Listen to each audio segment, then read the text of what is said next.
台湾的移工已经超过70万人了。立信基金会甲一寡工会团体提出台湾对外劳人权4大欠点呼吁政府搁爱消毒机师，嘛提出友善移工的政策。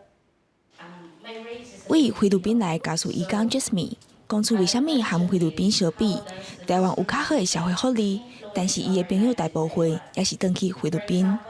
Because many of them are not heard fairly, even in front of the labor, and always siding the Taiwanese employers and brokers. 根据国家发展委员会统计，台湾有超过70万的移工，其中印尼甲越南是上济，两个国家加起来共要7成。不过，移工伫台湾是受到什么款的待遇？为印尼来发展，就用医疗来鼓励。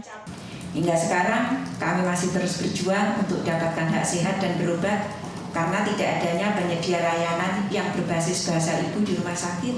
立信基金会和几个团体就做伙写平衡报告，展现移工伫台湾拄着歧视佮有困境，也指出台湾还有较济保障人权的政策。我觉得在我们的政策与法规上面，我们都需要有更多人权保障的一个机制。